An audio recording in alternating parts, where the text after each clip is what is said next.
please rise for the invocation given tonight by Mr. Zane, and remain standing for the pledge. Let us pray. Heavenly Father, we thank you for this wonderful location. We pray for all the city council here tonight and the family here. Let this city council meeting go smooth tonight, and so we can get this thing taken care of. All I ask is things in thy name and pray. Amen. Amen. I pledge allegiance to the flag of the United States of America and to the republic for which it stands, one nation, under God, indivisible, with liberty and justice for all.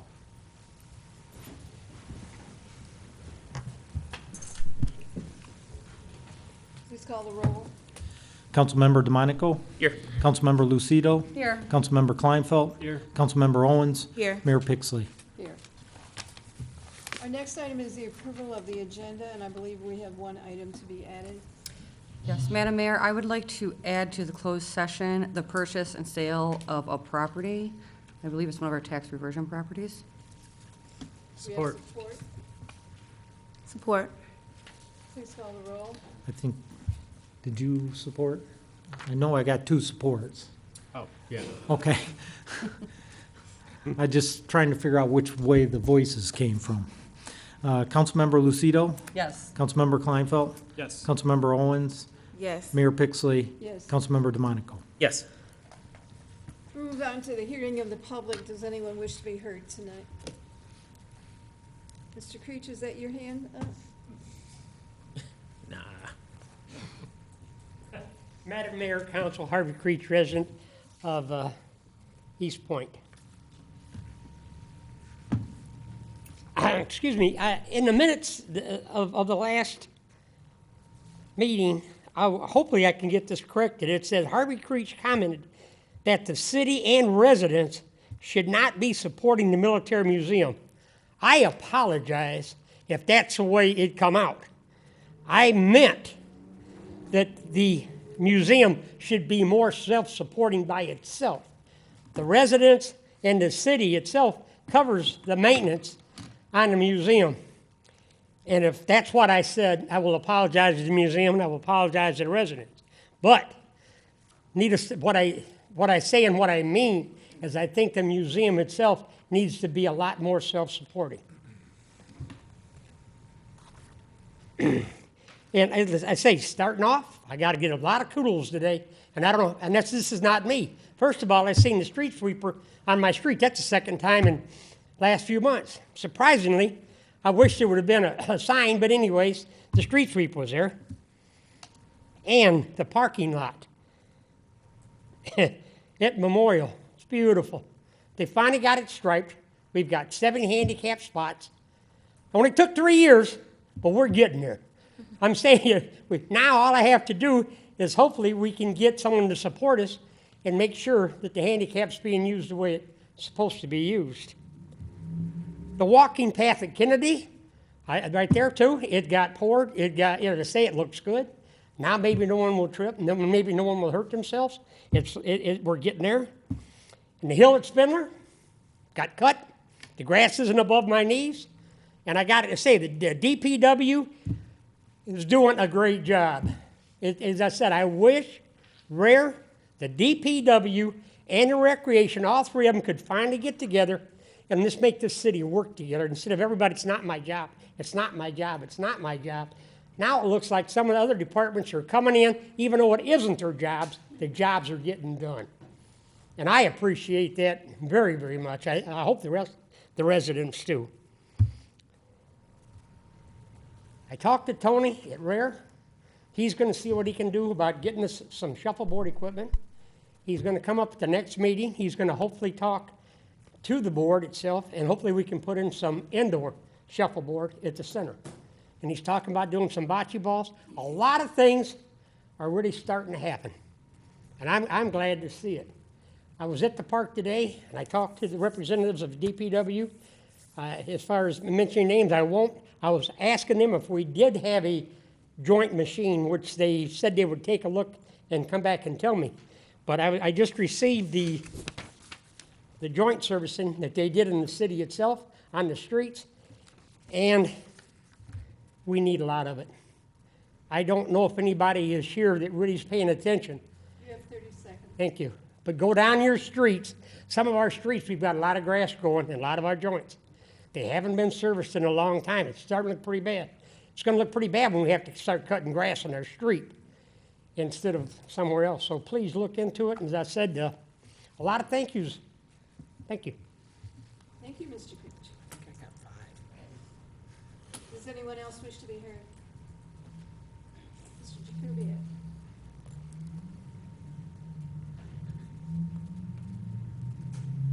Good evening, Madam Mayor, Council, Walt Jakubiec, Eastpointe resident. Mr. Lubick and I have sat at the show cause meetings on a regular basis for I don't know how long. And after this last meeting, two things have to happen. Number one, Madam Mayor, Council, you have got to come up with an ordinance that says if you buy a house in Eastpointe, you have to live in it for 3 or 4 years. We've all complained about how many rentals we have. And that's all we do, is we complain.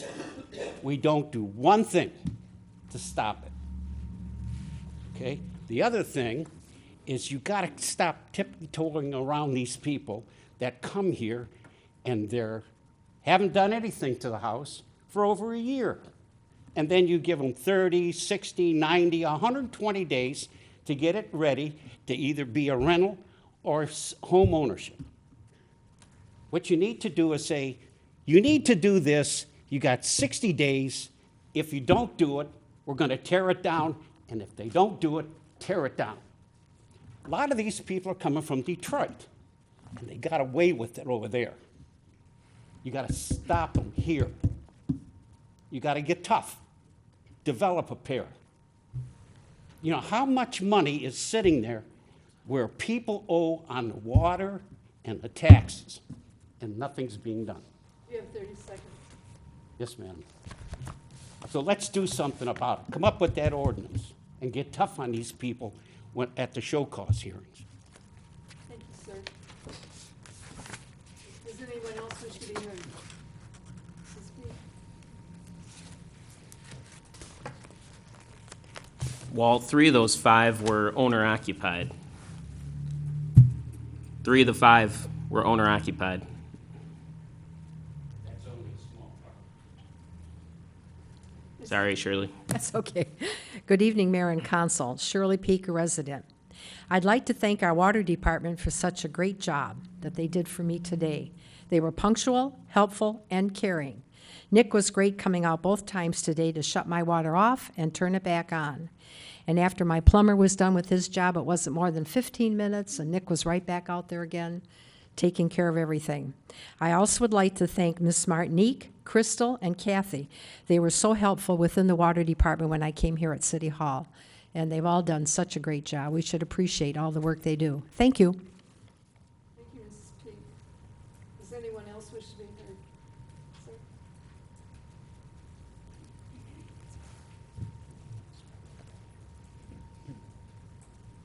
Thank you, Mayor and Council. I'm William Bino. I'm sorry, please state your name again directly into the microphone. William Bino. Hello. Hope to remain a resident. It came to my attention a couple weeks ago that the city owns my house now from delinquent taxes. I'm hoping that the staff and the council can help me resolve this situation. Sorry if I'm talking a little slow. Last May, I went into cardiac arrest May 27th and was unresponsive for like 44 minutes.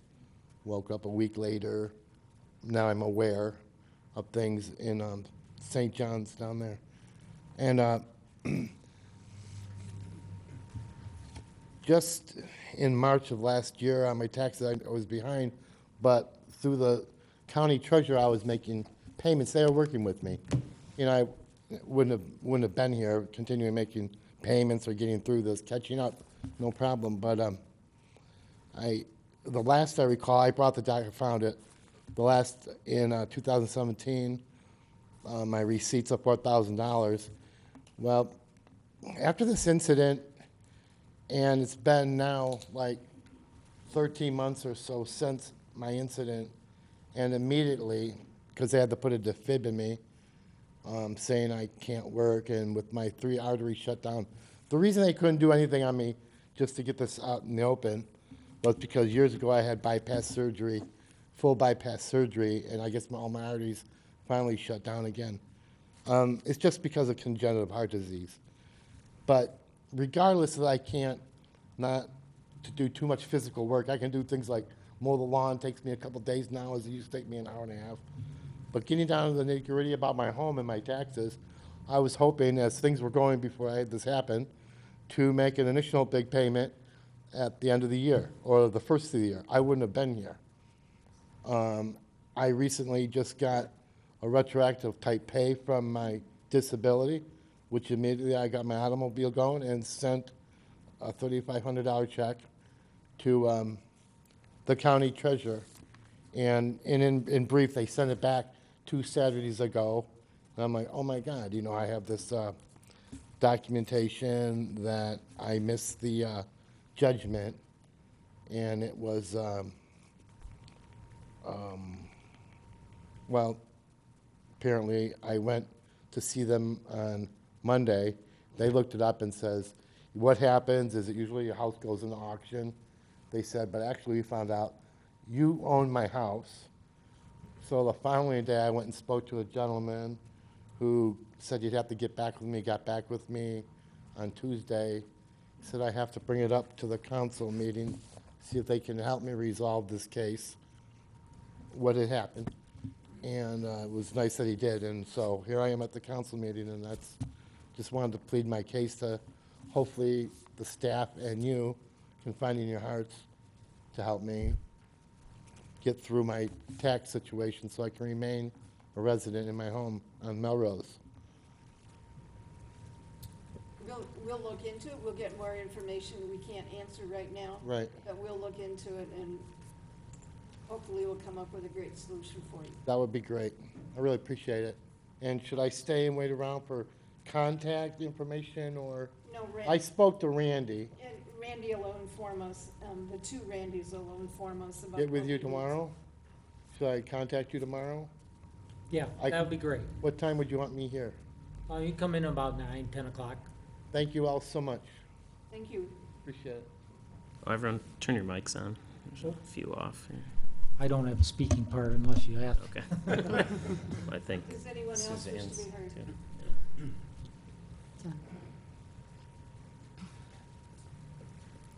Karen Morage, an Eastpointe resident. So again, the fireworks are still going off. You know, a little bit slowed down since the last council meeting, but nonetheless, they're still going off every night. And this has got to stop. I understand, you know, we're butting up against the state law, and, you know, the chairperson responsible overseeing the regulatory and reform committee has just refused for the longest time to allow our legislators to, you know, make amendments to repeal the law. And, you know, pretty much every legislator is being inundated with phone calls because we're all fed up with this nonsense. You know, we've got to work in the morning, and it's like, you know, these are people who clearly are not abiding with the state law. It's just like, I don't care. I'm going to shoot them off whenever, wherever I feel like it. In regards to wherever, this is a big, huge concern. You know, the houses, there's basically only about 15 feet between the houses. And, you know, the majority of the houses have trees. My neighbors to the right, they've got this beautiful tree that overlaps, and it shades my driveway. I absolutely love that tree.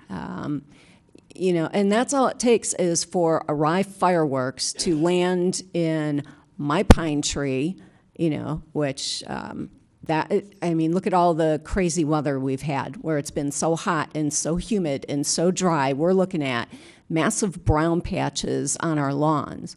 Okay, a pine tree is going to go up in a heartbeat. The neighbor to the right of me, you know, if fireworks hit that tree, God, that's taken out, you know, that tree, probably their rental house, my house, and, you know, a tenant 2 doors down on the 4th of July. It's like, oh my God, you're doing this again. You have You know, this 30 is less than 50 feet away. So what I'm asking for is that the city comes up with an ordinance and sets distance restrictions, not near trees nor homes. At some point, somebody's house is going to burn down because some amateur is setting off fireworks. I don't care how careful you are, you know. I mean, we've heard all the news reports about people getting badly burned, injured, houses time catching is on up. fire. Thank you. Thank you. Does anyone else wish to be heard? Anyone else wish to be heard?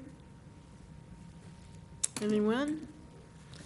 Seeing none, the first hearing of the public is closed. Move on to approval of the minutes, and we'll start with a special meeting of March 27th, 2018. Madam Mayor, I'll motion to approve the special meeting minutes of March 27th, 2018. Support. Move with support. Please call the roll. Councilmember DeMonico? Yes. Councilmember Lucido? Yes. Councilmember Kleinfeld? Yes. Councilmember Owens? Yes. Mayor Pixley? Yes. Second item is the special meeting of July 10th, 2018. Madam Mayor, I motion to approve the minutes of the special meeting on July 10th, 2018. Support. Move with support. Please call the roll. Councilmember Lucido? Yes. Councilmember Kleinfeld? Yes. Councilmember Owens? Yes. Mayor Pixley? Yes. Councilmember DeMonico? Yes. The next one is our regular meeting of July 10th, 2018. Do we have a motion, please? Sure, Madam Mayor, I'll motion to approve the regular meeting minutes of July 10th, 2018 with the change that Mr. Creech had mentioned at the hearing of the public. I think, Yeah, she's over there Linda, you someplace. probably had heard what he said. Okay, we'll change that for you, Harvey. Support. Move and support it. Please call the roll. Councilmember DeMonico? Yes. Councilmember Kleinfeld? Yes. Mayor Pixley? Yes. Councilmember Lucido? Yes. Councilmember Owens? Yes. We have no scheduled hearings. We have a couple items under unfinished business. The first item is to schedule the date for the city manager first and second interviews. We have a motion, please.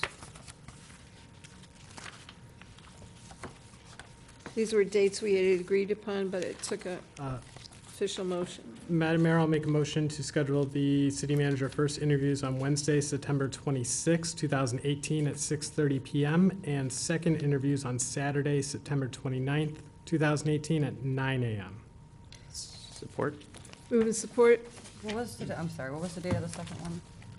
September 29th, if 29th. necessary. I am unable to attend that one, the Saturday, September 29th. Are you Was- gone all weekend? Mm-hmm. Was there a, Mr. Altimus, do we have a backup date? Or should we just wait till next How meeting? about if we approve the first date, because we'll have to go back to the recruiter and see what other dates he's available. Great, I'll amend my motion to just include the first date and not the second. Support. Move and support. Please call the roll. Didn't I have a motion and support before? Thought we just did. Yes. No, motion and support. Was it me? Oh. Yeah. Oh, Be okay. doing that, guys. We're seeing if you're paying attention. Yeah. Not tonight, please. Councilmember Kleinfeld? Yes. Councilmember DeMonico? Yes. Councilmember Lucido? Yes. Councilmember Owens? Yes. Mayor Pixley? Yes. And Mr. Cotton will be back this week, on Friday, I believe, Yes, so we can come up with a date then. yes. All right. The second item is the second reading and adoption of ordinance number 1154 to amend Chapter 50, zoning, Article 3, standards, and this relates to provide review standards for rezoning requests. Do we have a motion, please? Madam Mayor, I motion to adopt ordinance number 1154, which amends Chapter 50, zoning, Article 3, general standards, Section 50-23, changes and amendments to provide review standards for rezoning requests. Support. Move and support. Please call the roll. Councilmember Lucido? Yes. Councilmember Kleinfeld? Yes. Councilmember Owens? Yes. Mayor Pixley? Yes. Councilmember DeMonico? Yes. Our next item is also out of the Planning Commission, and this would be the second reading and the adoption of ordinance number 1155, amending Chapter 50. Can we get a motion to that effect?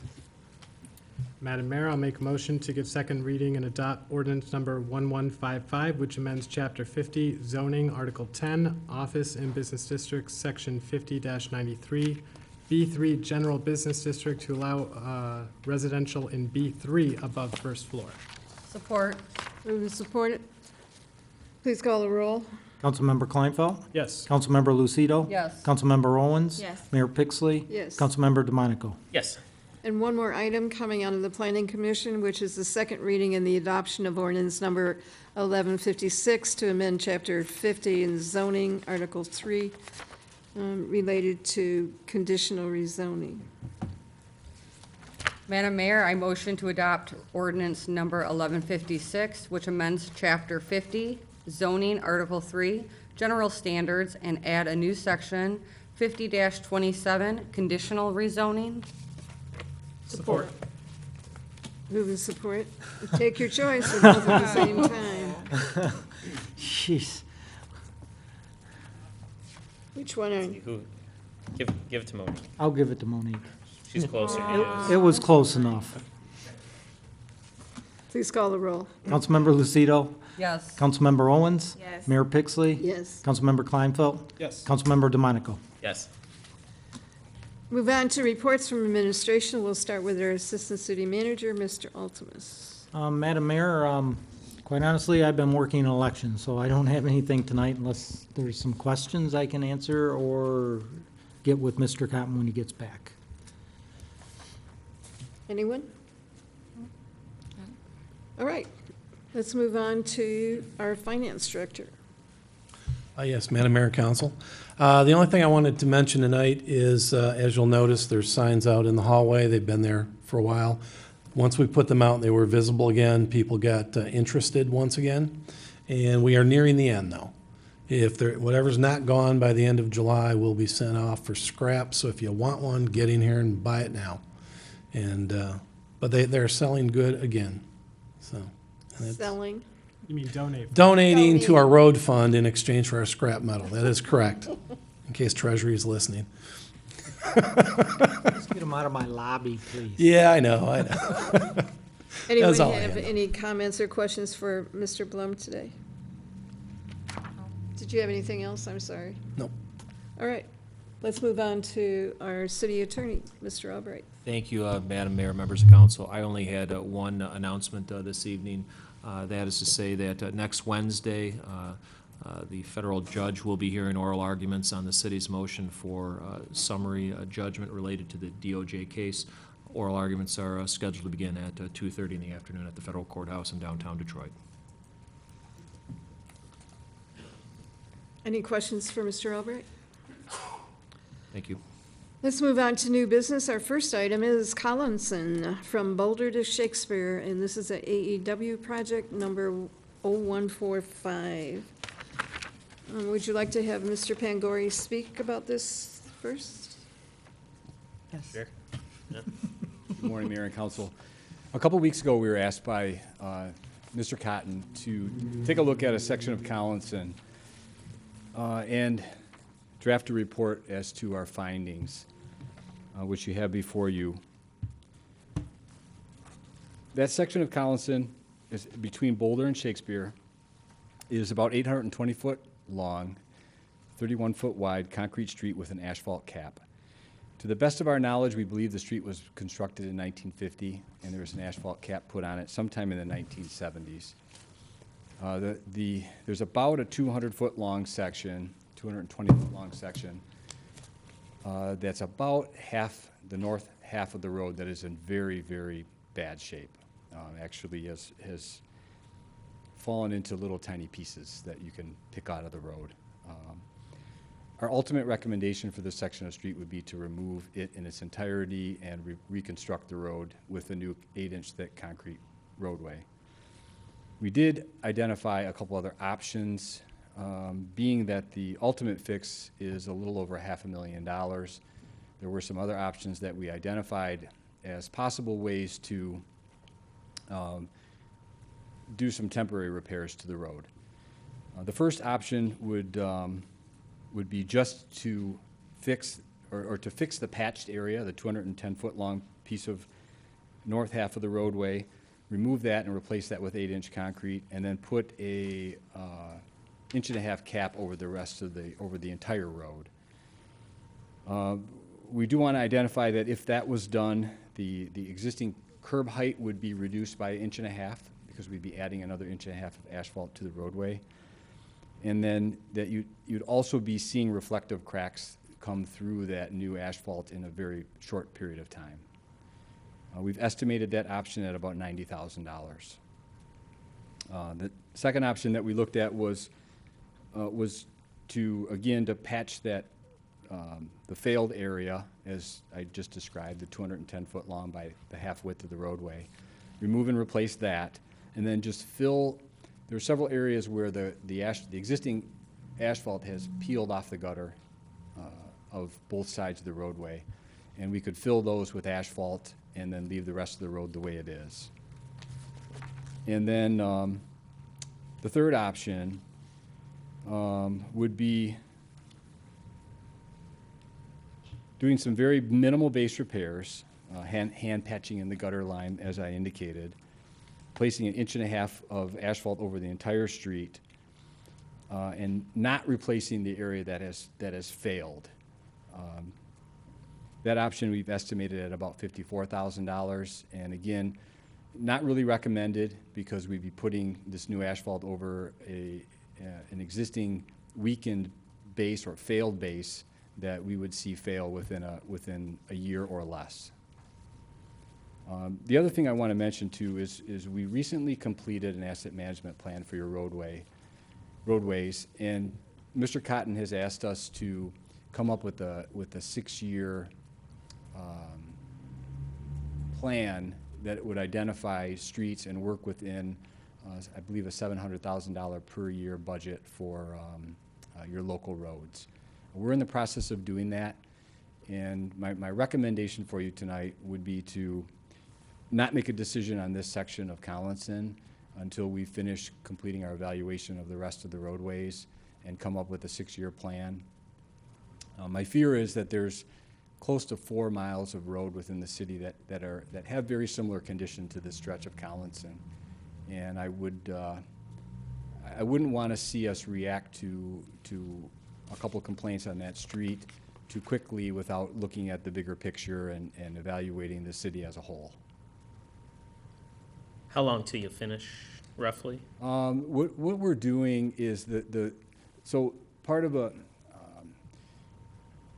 the current asset management program is telling us that what we need to be doing is we need to be looking at our streets that are rated a 4 and a 5, which is the bulk of the streets within the city, and doing some preventative maintenance on those streets to extend the life of them so that they don't become a 2 and a 3 and have to be totally reconstructed at a much higher cost per street. So under the current plan that we've completed, we're not reconstructing streets for about 5 or 6 years. The first 4 or 5 years are spent doing a lot of pavement patching and joint sealing that we've started this year. But to directly answer your question, I hope to come back to council either at the very next council meeting or the meeting following that. We're going to actually drive every one of the concrete streets that are rated a 4 and a 5 to estimate the cost per section of road to do that pavement patching. Yeah, Council, my one suggestion for this was if we were going to do this, and maybe you can help someone answer the question, was that we should probably do a couple blocks at once, not just one block. I don't know how much of the cost would just be essentially to get out to the street, because you got to bring a bunch of equipment to do this, and if we did two sections that were the exact same for that $90,000 plan, it wouldn't be 180 then, would it be? It might be Probably a little. 170, it might be 160. Yeah. There's not that much profit in that small of a job. It's still Sure. a relatively small project, so I don't see the price coming down too drastically. Yeah. Okay. So what you're asking us to do is to table this? I think, unless council wants to take action on one of the options that we have presented here this evening, that would be your decision. I think it would probably be more prudent to wait until we come back with a full evaluation of the entire city. And when was this going to be done? Say we did approve it right now, it'd be done this season? It would be possible to get it done this year, but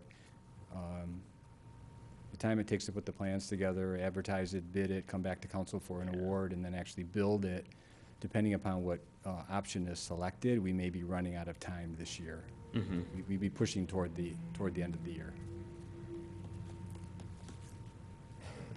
What does everyone else think? I'd rather table to have until we are looking at a full plan. I agree. Would you like to make a motion to that effect? Sure. You said maybe the next meeting, possibly. Yes. I'll make a motion to table the bid award for the Johnson Avenue 8-inch water main replacement. No. Oh, Collins, sorry. You jumped ahead. Yeah, I apologize. Collison Avenue, Boulder to Shakespeare. AEW project number 01450542 until the next regular meeting. Support. Move with support. Please call the roll. Councilmember Kleinfeld, Yes. Councilmember Lucido, Yes. Mayor Pixley, Yes. Councilmember DeMonico, Yes. Councilmember Owens. Yes. Our next item then would be the authorization for engineering services for the 2018 Major Street Pavement Marking Program. So don't leave. You're not done for the night. This one goes back to Randy, I think. Oh, you're gonna, No, he's doing it. you're talking too about the marking? Sure, certainly. We have before you tonight a proposal to prepare plans and specifications and oversee construction for, I want to call it phase one of a 2-year program for redoing all the pavement marking on the city's major streets. As council recalls, roughly a year ago, there was a bid received to redo all of the major street pavement markings with recess markings that would last a lot longer than just regular painted markings. That project, I don't believe, was budgeted last year and was not awarded for, I believe, that reason. It's my understanding that council has, in this year's budget, $200,000 roughly for pavement marking, and then another $200,000 in next year's budget.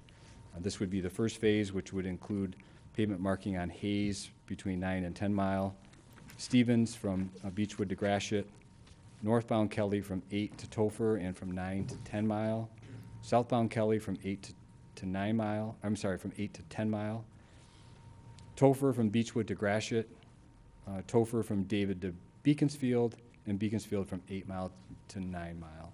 It would include all the longitudinal lane markings and also crosswalks and stop bars and any special markings that may be in those areas of those roads. You talked with Mr. Cotton about doing some quick, I know we discussed like on 9 Mile, well, I'll pick out 9 Mile since it's not listed. 9 Mile by I-94, those are pretty much missing. They're gone. Had you talked with him then about doing something Yes. ASAP for We that have a then? quote out right now, due in tomorrow.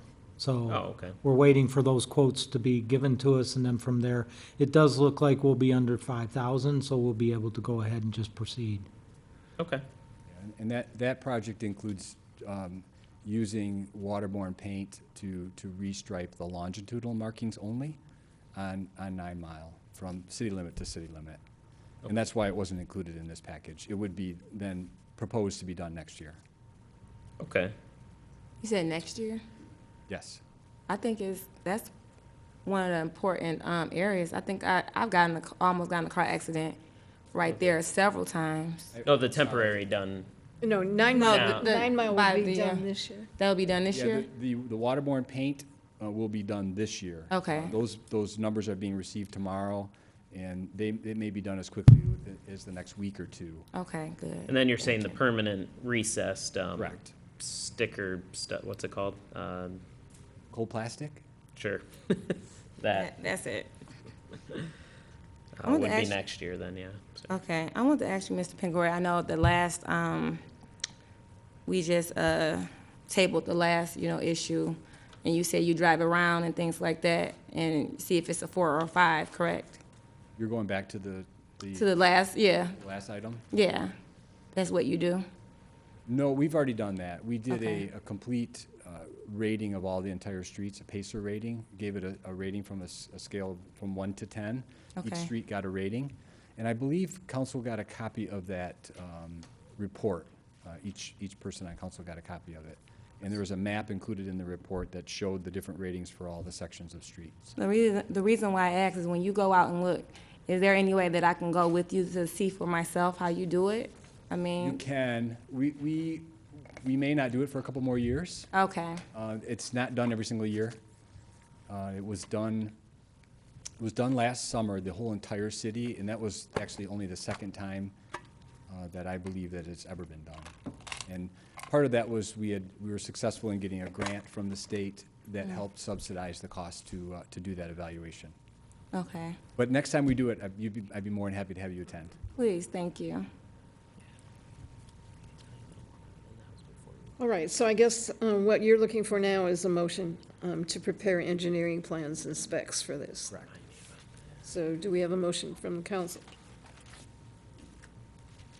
Wait, I had one question before that too, but for the paint, were we doing, so on Hayes, Stevens to 10, well, let's compare 9 Mile to Stevens versus Stevens to Hayes. 10. Yes, on Hayes. We have the Parking the lanes? parking lines. Are we going to create parking lines then, Stevens to 10? We did include the cost of creating those lines in the budget.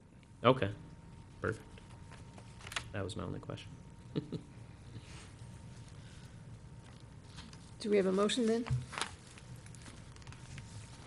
Sure. Madam Mayor, I motion to engage the professional services of Anderson, Eckstein, and Westrick to prepare engineering plans, specifications, and provide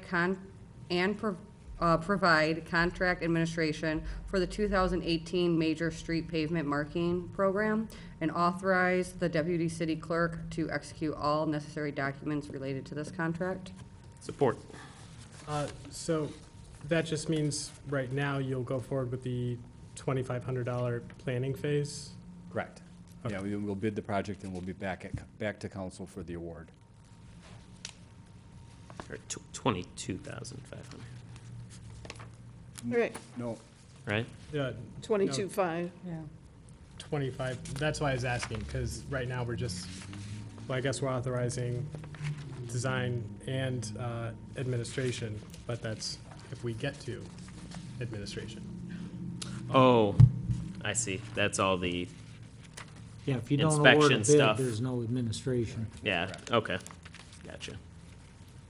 Randy, what I wanted to ask you was, I know we just added that on 9 Mile from Kelly to Beaconsfield, we just added that, correct?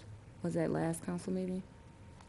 9 Mile Kelly to Beaconsfield. Yeah, the 9 Mile area we were talking about by I-94. Yes, well, basically what we're doing is, we did that separately as an emergency. Okay. So what we've done is we've sent specs out to road painting companies, and we're getting those in tomorrow, which will, if it's under 5,000, then I can go ahead and authorize award to get that going, so we can get that done. So that way it's finished, and then this will go on through the planning stage and specification bidding, so that way we're not holding that up, and we can get 9 Mile done. Okay, so we don't know how much it's gonna cost just yet? Not yet. I will know by tomorrow. I think they're due in somewhere around 10 o'clock tomorrow morning. Okay, so they can't get, so if it's over 5,000, it has to come back to council, Yeah, if correct? it's over 5,000, I gotta bring it back, so then it'll be after whatever the next meeting would be. Okay, that's what I want to know, thank you. So we have a motion and support. We do. Please call the roll. Councilmember Lucido? Yes. Councilmember DeMonico? Yes. Councilmember Kleinfeld? Yes. Councilmember Owens? Yes. Mayor Pixley? Yes. Our next item is the award of the bid for the Johnson Avenue B water main replacement. You want to talk about this, too? I do. Before I do, though, I want to ask Scott to come up and join me. Scott Chabot is another engineer that works for us, and he's going to be assisting me or us in the construction administration of the Johnston project. And I thought this would be a great opportunity to introduce you to Scott. Nice to meet you, sir. So on July 17th, we did receive bids for the Johnston Avenue water main replacement project from Stevens to 10 Mile Road. We received 8 bids, and the low bidder is Deponio Contracting in the amount of $399,753. We've had experience with Deponio in the past. They've done a couple of very large projects here in the city. They're a very good company and very qualified for the work that's contemplated. I was very happy with the numbers. If you recall, our estimate for the water main replacement on this street was about $540,000. So, in a busy time of year in the middle of the summer to receive 8 bids and be as competitive as they were, I'm extremely happy. So we're recommending that the project be awarded to Deponio. All right. Can we have a motion, please? Madam Mayor, I'll motion to award the bid for the Johnston 8-inch water main replacement to Deponio Contracting Incorporated, 51173 Simone Industrial Drive, Shelby Township, Michigan, 48316, for $419,741, and authorize the Deputy City Clerk to execute all necessary documents related to this bid award. Support? Move with support. Please call the roll. Councilmember DeMonico? Yes. Councilmember Lucido? Yes. Councilmember Kleinfeld? Yes. Councilmember Owens? Yes. Mayor Pixley? Yes. Thank you. Now you're done.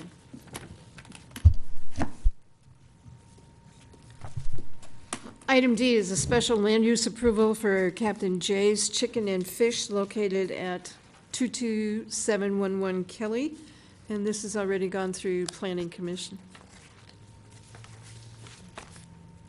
Madam Mayor, I'll motion to accept the Planning Commission recommendation to grant special land use approval for a drive-through restaurant located at 22711 Kelly Road.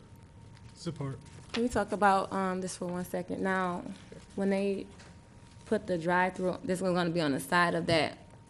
Because I was just thinking about, I know a lot of people make a right turn. It seemed like it's so. Ms. Van Haren, do you want to come up and speak to that?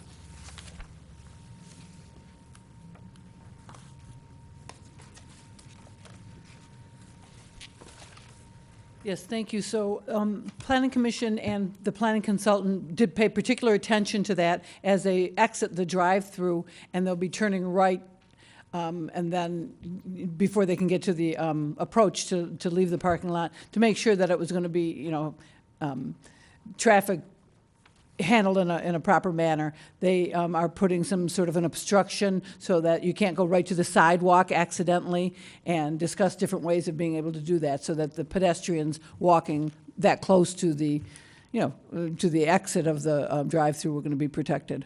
Yeah, because you got people walking right there, and then people making their right turn, then traffic is heavy.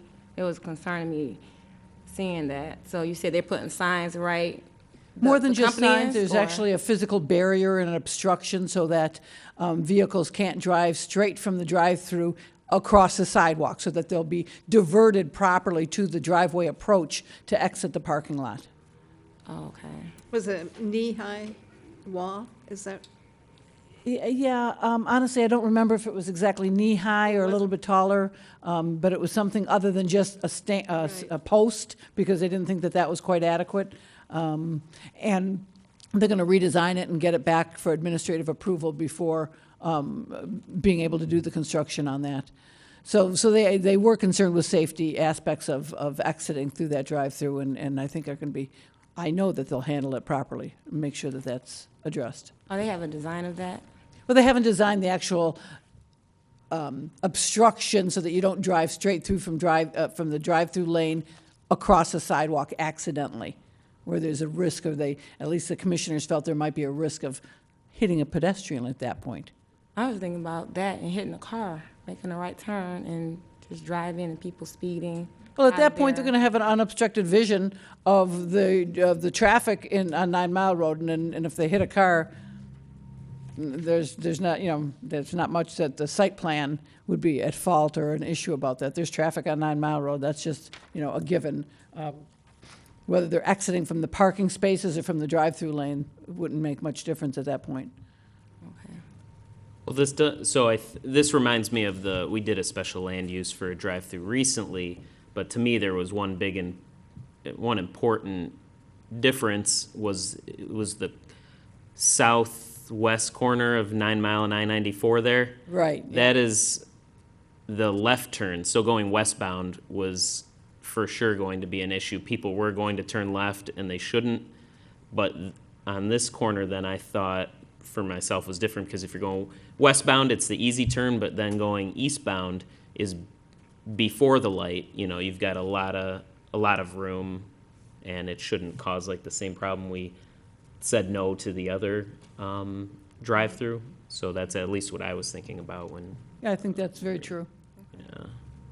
There are always going to be a little more trouble making a left-hand turn out of a parking lot onto 9 Mile Road. Certain times of day are far, more troublesome than other times, but I think there's plenty of restaurants that make that left turn. Mm-hmm. so we have a motion? We have a motion and a second. All right, please call the roll. Councilmember DeMonico? Yes. Councilmember Kleinfeld? Yes. Councilmember Owens? Yes. Mayor Pixley? Yes. Councilmember Lucido? Yes. Our next item is a special event application for the Eastpointe High School Homecoming Parade. Is there anyone from the high school? All right, we'll entertain a motion, please. Madam Mayor, I will make a motion to approve the special event application for the Eastpointe High School Annual Homecoming Parade for Friday, October 5th, 2018, from 4 p.m. to 6 p.m. with the following conditions.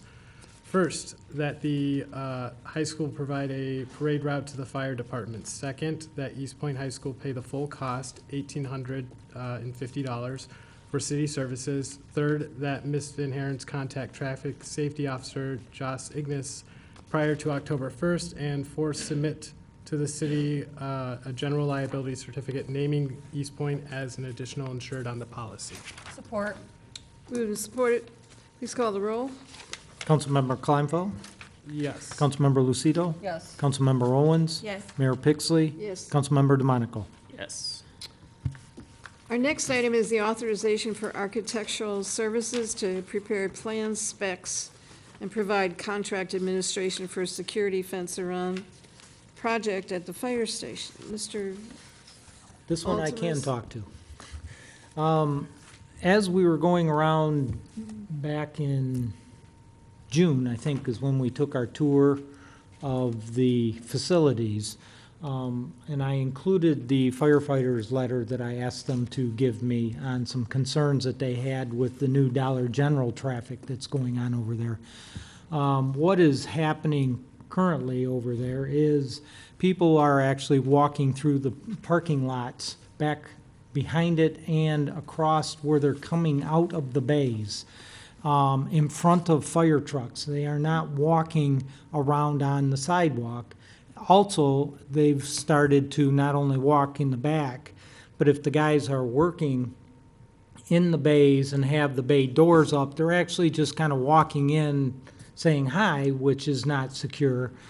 The other thing that just started happening is the patient level at the Pleasant 9-mile intersection has dwindled, and now they're using it when they're trying to turn right or left. If that light takes so long, they've decided that they're now driving through the back end of the fire station around the west side of the building to go out to the front, entering 9-mile that way.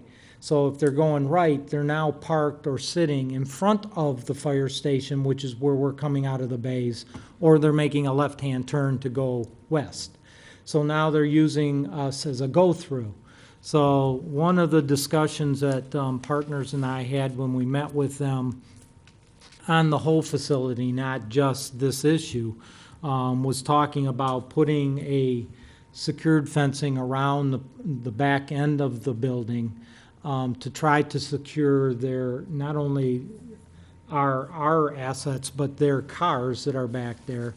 And also put some kind of decorative fencing, maybe 3 feet tall in the front, to try to force folks more out to the sidewalk instead of cutting across the grass and cutting in front of the bays. We've literally almost had somebody run over as they were coming out of the bay, walking directly in front of the facility, right up next to the building, as they're coming out with headphones on, not paying attention, and walked right in front of a truck. Luckily, one of our spotters walked out first and caught it. We've also had the incident where somebody was actually not paying attention, almost walked in front of one of our trucks backing into the bay.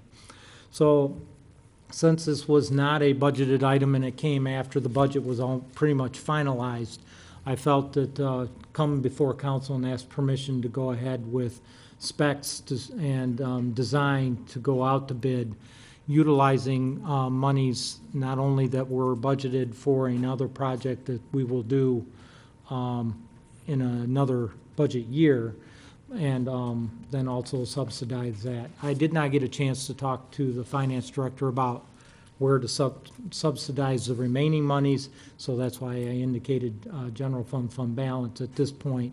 But that there might be some fund balance left in the CIP that we could use. If that's what the request is at this point. How are they going in and out? There's going to be a moving fence, right, for the, where they park? Their Correct. personal cars? The one on Pleasant, I'm talking about making a movable fence that would be controlled by our security system, which would be brought back to council for approval once it's designed. I want to get the fence designed first, so then I can get Interstate involved. The one on the west side we were going to have is one that you would open and close manually, because they don't use that as often. So we don't need to go to that expense. But the one on the east side, we'd like to actually have the controllers just like we do with DPW. Okay. Do we have a rough estimate? I'd like to know I about what that costs. haven't had a chance to talk to Interstate about it, because what I need to do is make sure that the security system has the capacity. That's why it would be probably a separate project on top of this. But I wanted to get this in front of you first while we were going through that, then I can get with Interstate to come back to you with those numbers. What do they do in the meantime, then? You're gonna get out, open the fence, get Well, in the park, my and goal- close it every time? My anticipation is by the time I get done with specifications, design, and bidding, I would have that information already brought to you for approval on the security system aspect of it. Because I have one security group that handles all my security systems. Okay. I didn't want to move on to something else until I had this authorization, because that would have been wasting time. Okay. So do we have a motion, please?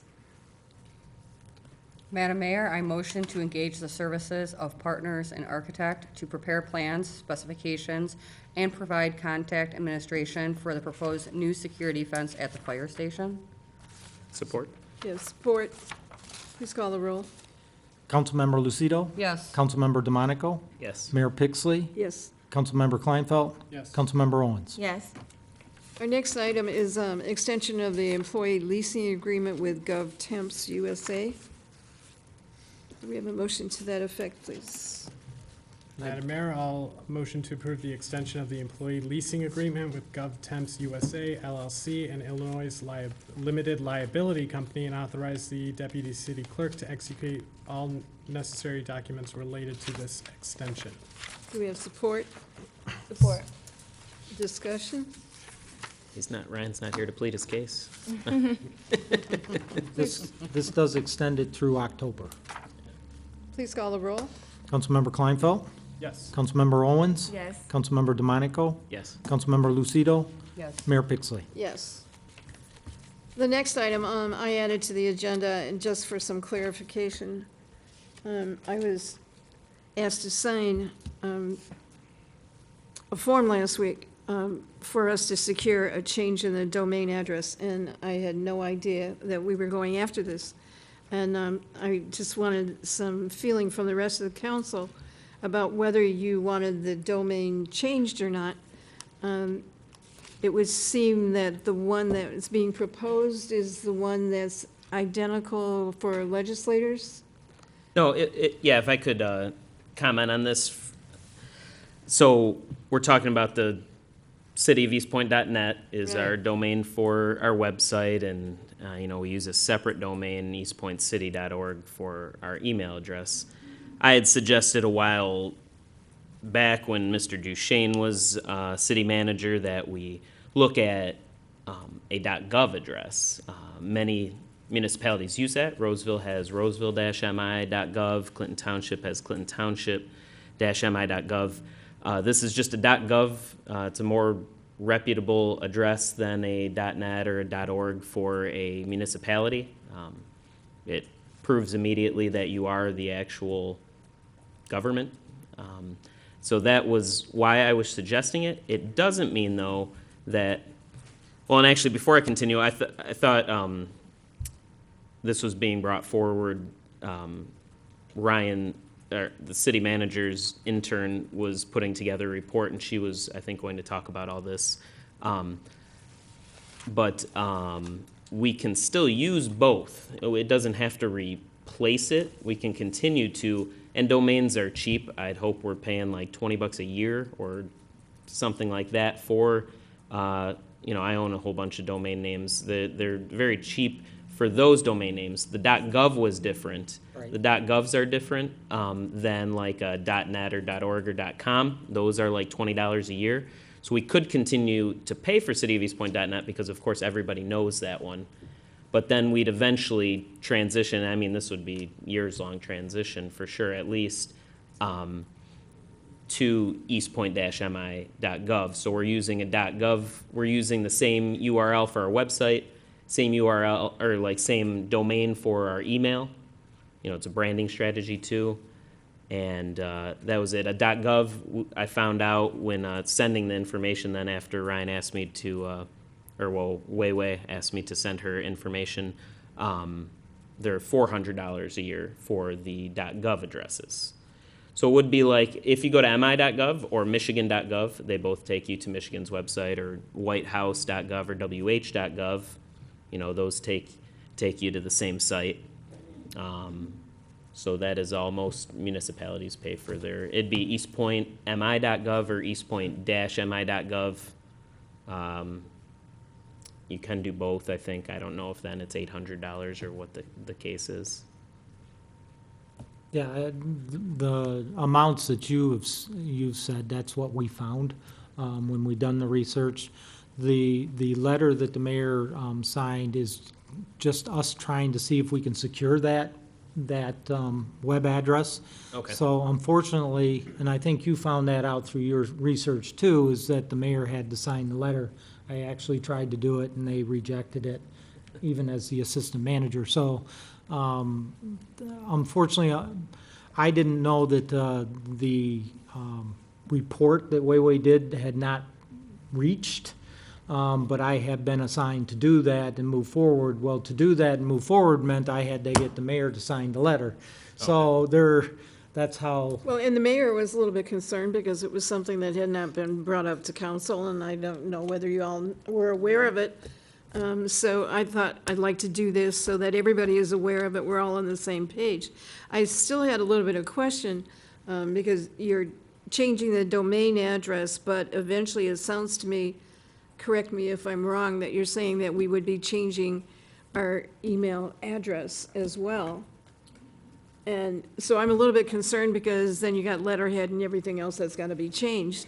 And all of those things are costly, not to mention the fact that you have an IT person that's having to do it. So I'm wondering why we have to do this. Is it absolutely necessary, or do we have a problem with what we currently have? I think mainly it's just branding is what, because we have, it's very confusing to remember, cityofelastpointe.net and eastpointcity.org. And again, the transition can be as long, it could be a 10-year, you know, we can just keep paying forever, really, for cityofelastpointe.net. But and it's hard to not get too technical. Like when you go to our website, we can put at the top, like, so if you type in cityofelastpointe.net, we can change it at the top to eastpointe-mi.gov. Like they can all, whatever addresses or eastpointcity.org can forward to that essentially. And I guess I don't know about the email, but this would be good to ask. We can probably have, you know, you could have spixley at eastpointcity.org and spixley at eastpointe-mi.gov, essentially being the same email account if we own both. So it could be very minimal confusion on anyone's part.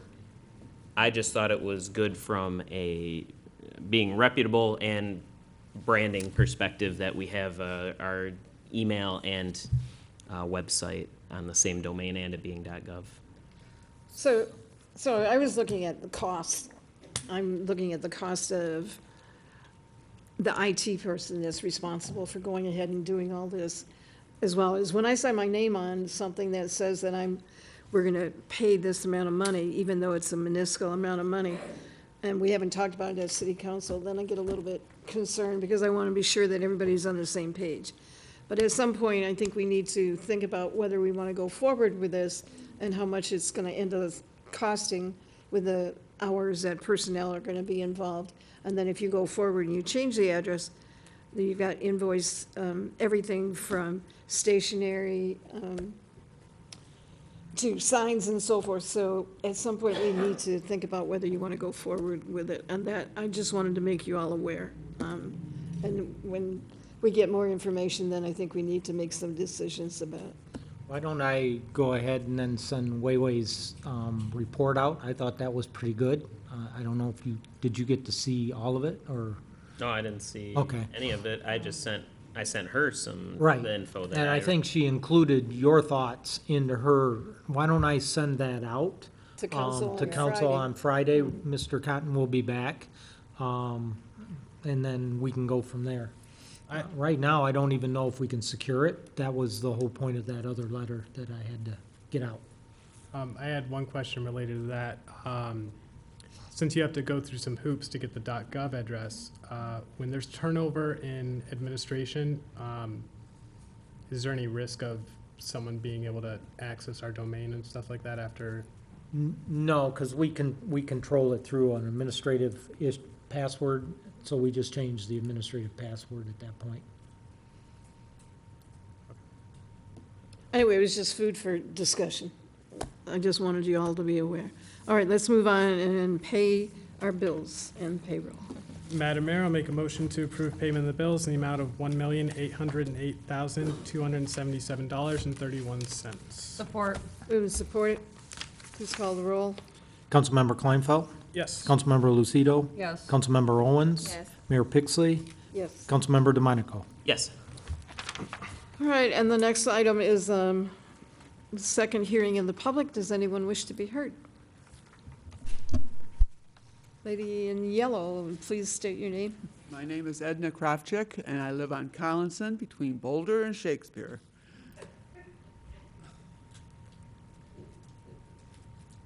I'm disappointed. Just very disappointed. That street is so bad. It's an embarrassment to me, to you, to each and every one of you. And to have this gentleman, the engineer, say, oh, we're going to go after the 4 and 5. I'm a 1. I pay $5,000 a year in taxes for 2 houses on that street. And then you told me that maybe next year, maybe 5 years, come down my street. I go down every single day. I go down to Boulder to get to Topher. Every single day, I see that street. It's terrible. I lived in the city of Detroit for 40 years, and never one of my side streets has looked that bad. I'm ashamed of you. And that's all I have to say. Thank you. Does anyone else wish, Geneva?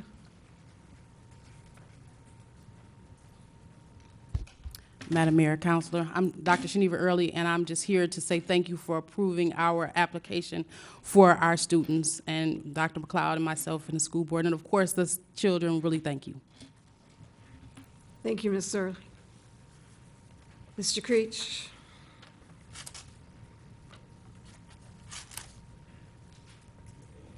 Harvey Creek, resident of East Detroit. I wish the lady who just left would hear maybe what I had to say, but it's probably a little bit too late. The worst part about this on the Collinson Avenue is I've got right in here, don't waste our money. But the worst part about it, even at $54,000, it's not going to stick, it's not going to hold. If you patch it, you put a bond on it, and you put 1.5 inches on it, it's going to look exactly like it did a year later. Because if you look at some of our other incidents in our city, which some people are not really looking at too help-heartedly, like go over there and take a look at the path that goes back toward the tower at Spindler Park, and you'll exactly see the same road that was underneath that, and that's exactly what they did. They put a bond coat on it, they put 1.5 inch cap on it, and whatever was on the bottom is on the top. Give it one more year and it won't be there either, but I understand this lady. I feel sorry for her, and I understand what she's going through. But that is, as I said before too, it's wasting her money as well as ours, even at $54,000. There's an expression I want to use, but I won't use it. It's like something in the wind. You know, it's not going to be there in a year. And the other thing I really want to talk about is Rare. They didn't have a meeting this month. I don't even ask why anymore.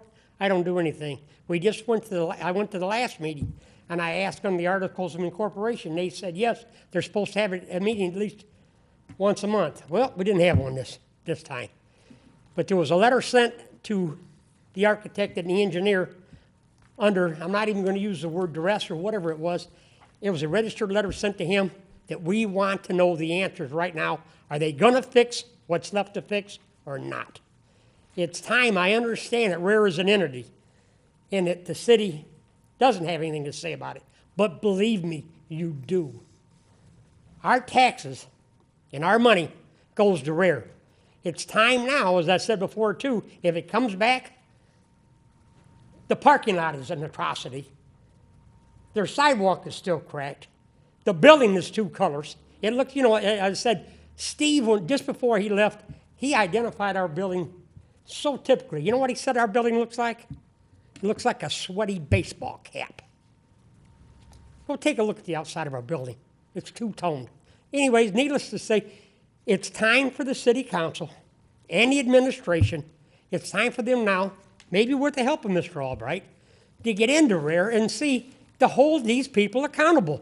They've got our money. It didn't take them long. They took our money. They took our check. They cashed the checks. I don't know what's been signed off on, or I don't really know what's totally, you know, I said before too. A gentleman told me, 30 seconds. You asked too many questions, Mr. Creech. Well, you know why I asked too many questions? because I don't get any answers. If any of these things that I'm talking about now would have been rectified, I wouldn't be up here talking about them right now. This building was done in 2015. It's now 2018. Please, it's up to the administration. It's up to the council to do something. I appreciate your time. Thank you, Mr. Creech. Anyone else wish to be heard? Mr. Jakubiec? Evening, Mayor, Council. Walter Kubiak, Eastpointe resident. Councilman DeMonico, I was aware that some of these show cause tonight were residents. The problem is, I want to ask you a question.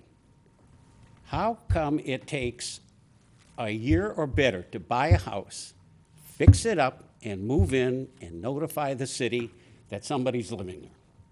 Or you buy a house, you fix it up, and you put a renter in there, and you come to the city and let them know it's a renter. Okay, I mean, we have a show cause hearing, and the people don't even show up.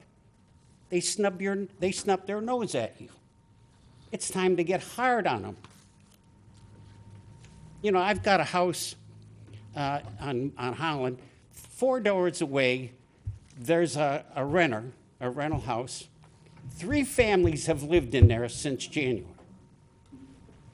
I want people to move here and stay, not rent.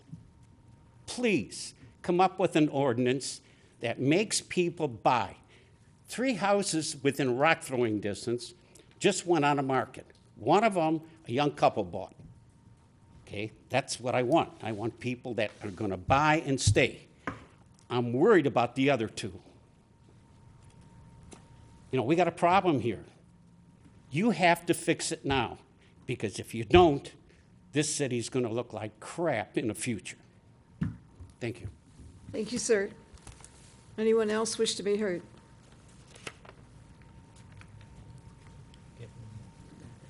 Karen? Again, excuse me, Karen Morage, an Eastpointe resident. Again, back to the fireworks, and the critical questions are when? When are you going to come up with an ordinance to do a distance restriction on the fireworks? As I was speaking to this issue in the first comment period, you know, we're seeing reports on TV where, you know, innocent bystanders are badly burned, they're badly injured, houses are, you know, catching on fire, garages are catching on fire, buildings are catching on fire. This is extremely dangerous. You know, until we get that regulatory and reform chair out of office, the legislators are always going to be dealing with an uphill battle. And I am supporting that chair's opponent. I spoke with the opponent in Kalamazoo County, and the opponent is even saying that, you know, yes, even though that's a rural area, there are the same concerns and complaints as down here. This has just gotten completely out of control. Over the weekend, you got kids that are shooting off fireworks in the parking lot at, I apologize, I forgot the name of the closed down elementary school. I think it was Woodside? It's on Sumrow by David and Saxony. That elementary school. I'm sorry? That school is being used. Right, but I just remember the elementary school part of it, you know, is closed down. I know it's still being used as a school, but my point is that they're shooting off fireworks in that parking lot over the weekend. So again, the question is when? When will you create this ordinance to do the distance regulations? I mean, you've got trees and houses, and, you know, the houses are on top of each other. This is a safety issue. You have 30 seconds. And it's also impacting the animals. Maybe there's, a few animals here and there, it's not bothering, but there are far more animals that are, extremely stressed out and running away over the fireworks. There's more to discuss, and I would love to just, continue the dialogue, via email. We need to get this ordinance Your time is up. rolling. Thank you. Thank you. Does anyone else wish to be heard? Seeing none, the second hearing in the public is closed, and we'll start with mayor and council reports. Let's start with Mrs. Owens tonight. Thank you, Madam Mayor. I'm glad everybody came out. We always have a good turnout at the city council meetings. And I want to thank the new officer. I never met you before. How are you? Good. This is your first meeting with us? How did you enjoy it? It was fun, right? We're glad to see you. What's your name, officer? McNeil, thank you for joining us today. Also, I had my coffee and conversations today at Donna's. Mr. Creech, you missed it. You missed your 3 hours with me. So you only get 6 minutes here. You wished your hours with me. So. I wanted to make sure other people talk to you too. Okay. Well, I'll do a coffee hour just for you, just me and you. And that turned out really good. Some residents came out. When I was about to leave, a resident, he had to catch me, and I gave him a couple of my minutes, even though I had another meeting prior to that. But it was phenomenal meeting people I never met before. Residents from Roseville came out as well and supported, since we do have a lot of it's our neighboring city. So that was nice to see what they feel about some of the things we're doing, and vice versa, and making that connection. And also went to the Library Commission last week, and they have a box that's in the hallway when you go in that they're collecting cans and bottles, and that is for getting new computers for the kids. So I appreciate if, I don't know if they want beer bottles, but we appreciate regular can bottles. So if you have any can bottles or regular bottles, please donate it to the library so we can get some computers for the kids. And also concerning the renters in Eastpointe, I don't agree with everything you said, but because I do have a renter that's been living in Eastpointe just as long as I have been, and she always cuts her grass, and her daughter plays with my daughter, and she's a master electrician, and she does what she's supposed to do for her property. And sometimes most of the property owners that we deal with don't live in Detroit. They live in California. They live in different places, so it's not just Detroit. So let's stop saying that. And also a lot of these renters do invest a lot in the city. I would like to see more people move into the city as well, and invest and own a home, and we are also working on that. So as long as they're taking care of their property and doing what they're supposed to do, I appreciate them, being in the city. But that's all I have for tonight. Mr. DeMonico. Thanks, Madam Mayor. Yeah, I'll start out with Mr. Jakubiak's comments. Yeah, first I'd just say what I've said many times before. Some renters are great homeowners, some aren't, and some landlords are great homeowners, and some aren't. As I was saying earlier today, 3 of the properties are owner occupied, one's vacant, but she just lives right down the street. And if you've seen these, some people were born in these houses. Some of these houses we've had come to us. Some they maybe just moved in, or someone had bought it, didn't do what they needed to, and it comes to us. And also, not that I'm interested at all, but you can't pass an ordinance disallowing rental properties in a city. That's just not a legal thing you can do. We would not be able to do that. And also, the reason we are doing them, and we're hearing a lot, they're all special. I mean, every time we have them, I feel like there is a new scenario that we haven't, we had the opposite scenario today where they couldn't get into, the property owner and property manager was trying to do what they needed to do, but could not hear from the tenant. And so that's why we're doing these, is to prevent blight. And like you said, we're hoping to prevent things from getting worse. As Mr. Cotton said to me the other day, it's just continuous improvement. I feel like that's what we do with these show cause hearings. We've had gosh, probably 50 a year. I feel like that's probably a little bit of a stretch. But we've had more than 50 of them for sure since I've been on council, and we're just trying to do one at a time, make sure that there isn't a whole, block of blight or anything like that. We'll just try and handle things as we can as they come to us. So in second, I'm looking forward to this is you too, Walt and Jeff, our joint Planning Commission City Council meeting. It's August 2nd I have down. I believe that's correct. And then I'm happy to see we've gotten a lot of board and commission applications just in general coming in our email. So hopefully it looks like we'll be able to fill that Parks Commission real quickly. So I'm looking forward to that. And the Arts and Cultural Diversity Commission's having their first meeting on August 8th, Wednesday at, what time are they starting? Probably 7, but I won't say a time. So if you're interested, email me if you want to at least show up. If you're not, if you're not on the commission, of course, I'll get you the time. I don't have it written down here.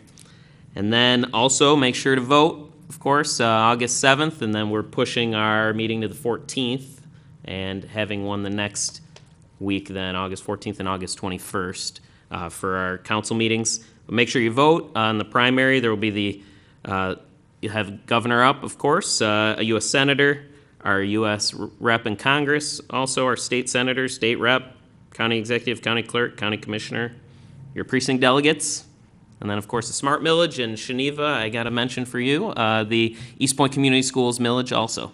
So make sure you vote. There's a lot of good stuff to vote for, and that's all I had, Madam Mayor. Thank you. Mr. Kleinfeld? Sure. I'm also going to touch on the show cause hearings. I want to say that I do agree with you, Walter, about being tough on homes that make no progress. For me, the issue that we've had and have seen over the last year is with landlords. It's not a concern to me whether someone's a renter or an owner, but I do think when you have landlords ignoring us, you shouldn't be able to collect a check for a home that you're not keeping up.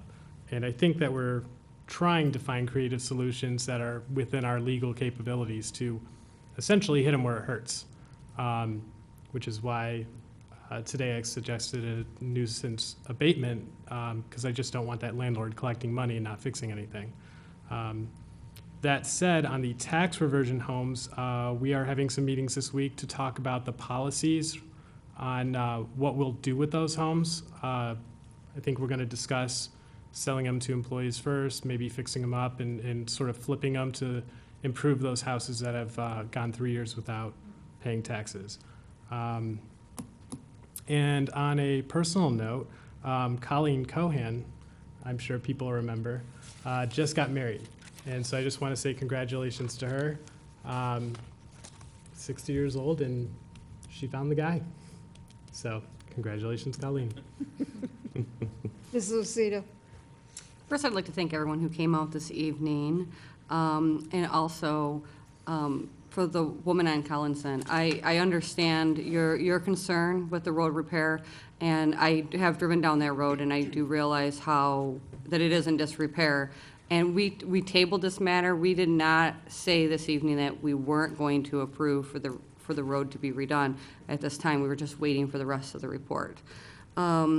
And then I just have a couple of general announcements. For one, tomorrow there is music in the plaza right out here at City Hall at 6:30 p.m. And also a reminder that Sizzling Summer Nights is August 2nd at Kennedy Park. And that's all I have this evening. Music in the Plaza last week was really good. I really enjoyed it. Michael and I both happened to be there, and it's a very personal group. And it's just a delight to sit out and with the weather being so nice, and the plaza works out so well for entertainment. So if you get an opportunity, please come, even if you think it's going to rain, because we usually move the entertainment right into the city hall. So bring your lawn chair because it does work out pretty well. The Sizzling Summer Night, if you've not been to it, over at Kennedy Park, is a lot of fun. You get to see a lot of your neighbors out there, and it's a great deal of fun. And we always talk about we don't want it on a city council meeting, so they put it on Thursday, And by God, we have a city council meeting and a planning committee meeting, so. But I think it starts early enough that you can get over there and still make it back to council. The fireworks ordinance. We can only do so much. We have a state law that controls what we can do. And all we can do is observe what the state law has put forward. So any changes are gonna have to come from the state legislators. And I know you're working with them because I see once in a while, or I hear that you've been talking to our state legislators. It's not gonna change again until after the lame duck. So I highly doubt that anything's gonna change before next year when you get a whole new set of legislators in. Geneva, thank you for coming to the meeting. It's always good to have a representative from the Board of Education. And today was the last day for people to fill out an application, turn out an application for the Board of Education, and I was glad to see that 2 of you have reapplied to be voted for the next election. And good luck to you. That Mr. McLeod was, or Dr. McLeod was also doing some presentations on Facebook explaining what the millage is. And I want to be sure that seniors understand that if you've been in your house, this does not apply to a homestead house.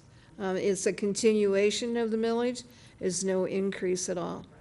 The other thing that I think is really important to vote on in the election is on SMART.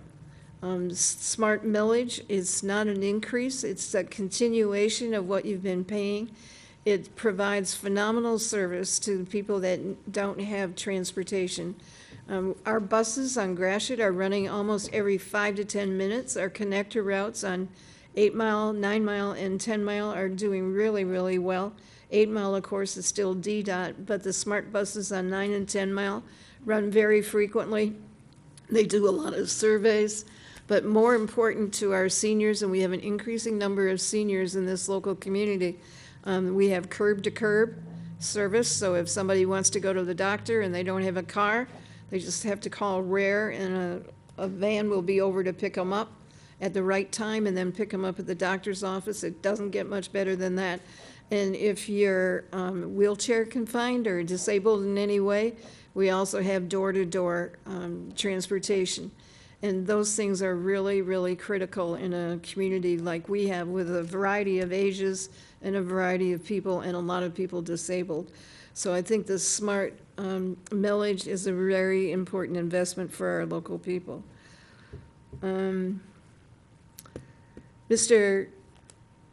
Creech, I'm sorry you can't get the Articles of Incorporation for RARE. I will see to it that you will get your Articles of Incorporation. They're readily available, so you shouldn't have a problem with that. I would also like to talk about the library. The library provides so many services for our local people, and one of the things I had never participated in, but they have a thing, they call it Book to Movie. And they do it every month, and it is more fun, and I would encourage more people to do it.